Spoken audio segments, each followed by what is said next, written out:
భద్రాచలంలో 2 రోజులుగా భారీ వర్షం, నీట మునిగిన రామాలయ ప్రాంతం, తీవ్ర ఆందోళనలో పట్టణ ప్రజలు. మోటార్లు ఎందుకు ఆన్ చేయకపోవడంపై ఫైర్. అధికారుల తీరుపై మండిపడ్డ మంత్రి తుమ్మల. తక్షణ చర్యలు చేపట్టాలని అధికారులకు ఆదేశాలు. నెక్స్ట్ ఇక్కడ చూస్తే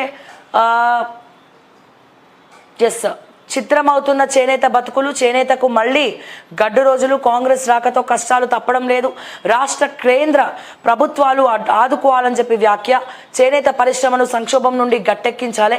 చేనేత దినోత్సవం సందర్భంగా కేటీఆర్ ఆవేదన. బీఆర్ఎస్ విలీనం ప్రచారం అంతా బూటకం. విలీనం పొత్తు వార్తలను ఖండించిన కేటీఆర్ చట్టపరమైన చర్యలు తీసుకుంటామని వార్నింగ్. ఈ చట్టమేమి చుట్టం కాదు చర్యలు తీసుకోనికి.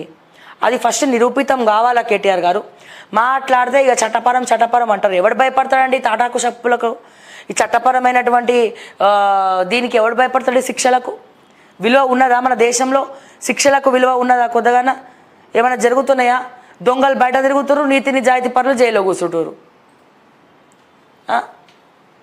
నెక్స్ట్, ట్రంప్ హత్యకు భారీ కుట్ర. జూలై 12న అమెరికాలో పాక్ జాతీయుడు Asif Merchant arrest. Qasem Soleimani హత్యపై ప్రతీకారంతో రగిలిపోతున్న ఇరాన్. ర్యాలీలు, దొంగతనంలో దృష్టి మరలించి ట్రంప్ హత్యకు కుట్ర. జిహెచ్ఎంసీలో ఇష్టారాజ్యం. అవినీతి అధికారి అరాచకం. డెప్యుటేషన్ మీద వచ్చి 5 ఏళ్లుగా అక్కడే మకాం. బదిలీ కాకుండా అవినీతి సొమ్ముతో ఎంజాయ్. మున్సిపల్ నిబంధనలను ధిక్కరించిన కోట్లు కొల్లగొడుతున్న అధికారి. GHMC town planning CCP Pradeep కుమార్పై పూర్తి ఆధారాలతో మరో కథనం. ఉన్నోళ్ళు అక్కడే ఉన్నారు. అసలు మారాల్సింది రాజకీయ నాయకుల, ప్రజల, లేకపోతే ఈ ప్రభుత్వ ఉద్యోగుల? సో మొత్తం అసలు ఎవ్వడు చూడు 100%లో 99% మంది అవినీతి పరులే ఉన్నారు. నన్ను అడిగితే వీళ్ళు ఉటిన సస్పెండ్ చేసి పడేసి నిరుద్యోగులు ఎవరైతే ఉద్యోగాల కోసం ఎదురు చూస్తుండ్రో నీతి నిజాయితీ అనే ఎగ్జామ్స్ పెట్టి వాళ్ళని తీసుకోవాలి.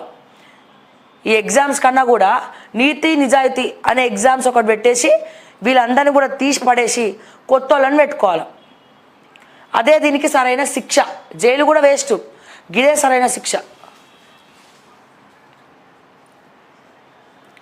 జాతీయ విపత్తుగా ప్రకటించాలి. కేరళ రాష్ట్రాన్ని వణికించిన కొండ చర్యలు విరిగిపడ్డ ఘటన. వైనాడులో వరదల కారణంగా వందలాది మంది మృత్యువాత. ఆకస్మిక ప్రమాదాన్ని జాతీయ విపత్తుగా చూడాలి. కాంగ్రెస్ అగ్రనేత ఎంపీ రాహుల్ డిమాండ్. అయితే ఇక్కడ కొండ చర్యలు విరిగి ఎందుకు పడ్డాయండి?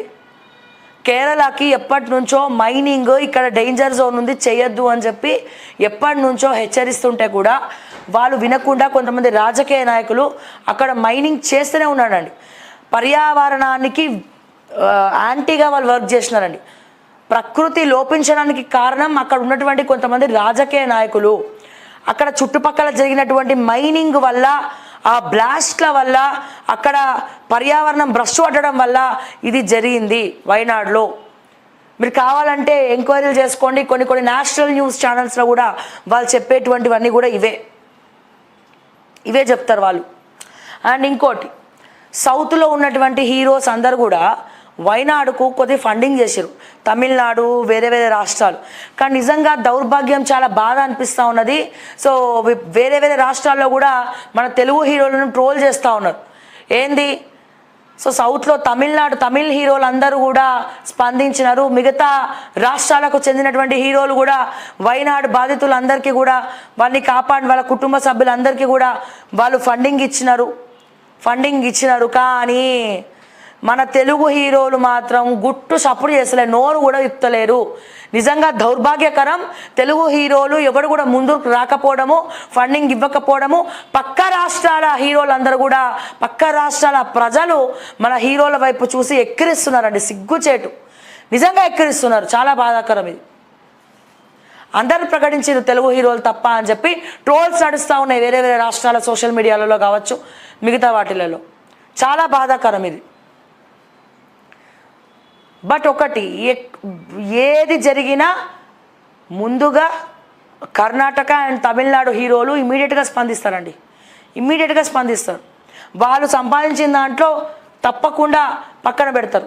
దాంట్లో హీరో విశాల్ విశాల్ గారు కావచ్చు, మన డ్యాన్స్ మాస్టర్ హీరో కొరియోగ్రాఫర్ మన ఈయన కావచ్చు, ఆయన పేరేంటి సడన్గా గుర్తు రావట్లేదు నాకు. ఎస్, లారెన్స్ రాఘవ గారు.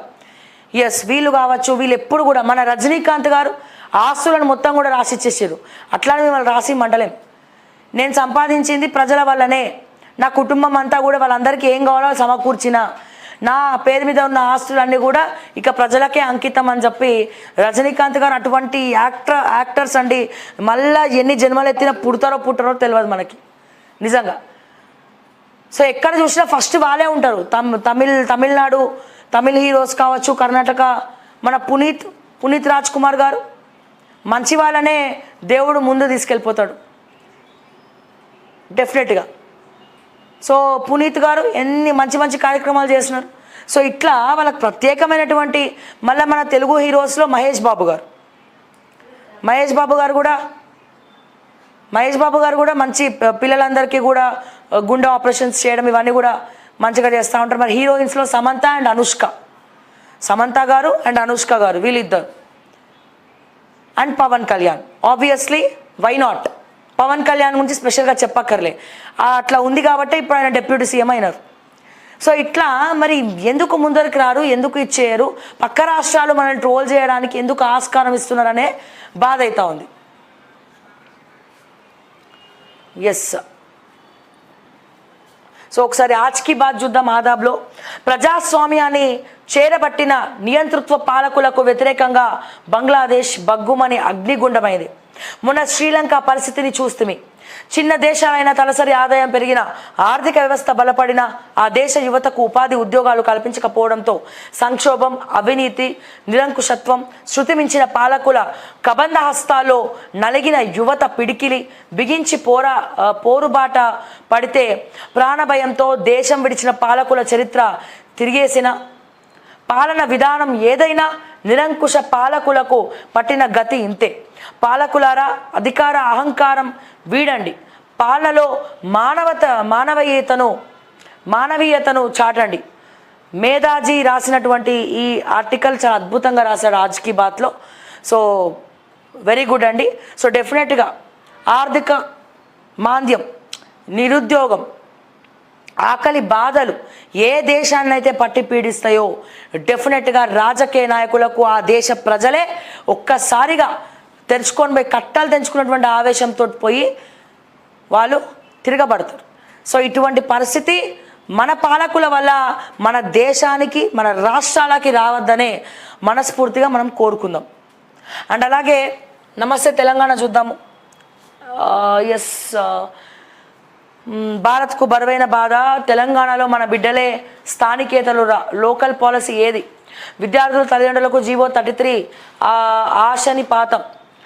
సొంత విధానాన్ని రూపొందించలేని దుస్థితిలో సర్కార్. బయటి రాష్ట్రంలో ఇంటర్ చదివితే స్థానికత వర్తించదా? నియామకాల్లో స్థానికత నిర్ధారించిన బీఆర్ఎస్ సర్కార్ 95% ఉద్యోగాలు తెలంగాణ బిడ్డలకే దక్కేలా చర్యలు. ఉమ్మడి నిబంధనతో విద్యలో నిర్ధారించలేకపోయాం. 2014 తర్వాత నెలకొల్పిన కాలేజీలో మన బిడ్డలకు లబ్ధి. గుడ్డెద్దు చేలో పడ్డట్టుగా రాష్ట్రంలో కాంగ్రెస్ పాలన. అఖిలపక్షాన్ని పిలవండి, సలహాలు ఇస్తామని హరీష్ రావు చెప్తా ఉన్నాడు. విలీనం కేవలం దుష్ప్రచారం, చట్టపరంగా చర్యలు తీసుకుంటాం. ఉమ్మడి పెట్టుబడి అన్న అగ్రిమెంట్, ఆ ముగ్గురి బంధం ఇది. స్వచ్ఛ బయోతో రేవంత్ డీల్ గుట్టునట్టు ఒప్పందం స్వచ్ఛ బయో గ్రీన్తోనే. ముఖ్యమంత్రి రేవంత్ తమ్ముడు జగదీశ్వర్ రెడ్డి డైరెక్టర్గా ఉన్న కంపెనీ ఇదే. అగ్రిమెంట్ సమయంలో వాటాదారు హర్ష పసనూరి కూడా అమెరికాలోనే. విమర్శలు వస్తాయనే అసంపూర్ణంగా కంపెనీ పేరు ప్రకటించిన సీఎంఓ. సుగనిత్ బయోతో ముందే డీల్ కుదుర్చుకున్న స్వచ్ఛ బయోగ్రీన్ సంస్థ. సో స్వచ్ఛ బయోగ్రీన్ సంస్థ వాటాదారు హర్ష పసనూరి, ప్రవీణ్ పరిపాటితో ఒప్పంద పత్రాలు మార్చుకుంటున్న సీఎం రేవంత్ సోదరుడు జగదీశ్వర్ రెడ్డి. సో రేవంత్ సోదరుడు Jagadishwar Reddy one of the director అంట ఈ కంపెనీలో. సో వీళ్ళ కుటుంబ సభ్యులు ఎక్కడెక్కడైతే ఉన్నారో అక్కడక్కడే కంపెనీలు ఉన్నాయి వన్ ఆఫ్ ద డైరెక్టర్స్గా. చూడాలి మరి ఏం చేస్తుందో. మరి తుంగతుర్తి రైతుల కాళేశ్వర యాత్ర, సాగునీళ్ల కోసం శ్రీరామ్ సాగర్ దాకా పయనం. ఎస్ఆర్ఎస్పి వద్ద సూర్యాపేట జిల్లా తుంగతుర్తి రైతులతో మాట్లాడుతున్న ఎమ్మెల్యే వేముల ప్రశాంత్ రెడ్డి. ఎస్, మల్లన్న సాగర్పై నాలుక మడత, నాడు భూకంపం అన్నారు, నేడు బ్రహ్మాండమట. 50 టీఎంసీలతో ఉపద్రవమని అప్పట్లో గగ్గోలు. హైదరాబాద్ తాగునీటికి ఇదే దిక్కు అంటూ జీవో. ఏది నిజమో కాంగ్రెస్ చెప్పాలంటున్న ప్రజలు. పైప్ లైన్ పొడిగింపుపై ఆరోపణల వెల్లువ. ఎస్, ఇక్కడ చూస్తే మళ్ళీ తెరపైకి ప్రపంచ బ్యాంక్, వరల్డ్ బ్యాంక్ అధికారులతో సీఎం చర్చలు. దాంతో కలిసి పనిచేస్తామంటూ ప్రకటన. తెలంగాణ అభివృద్ధికి రోడ్ మ్యాప్ తెస్తారట. ఇక చూడాలి మరి ప్రపంచ బ్యాంకుకు అప్పు చేయనికి పోయినరా లేకపోతే తెలంగాణకి మరింత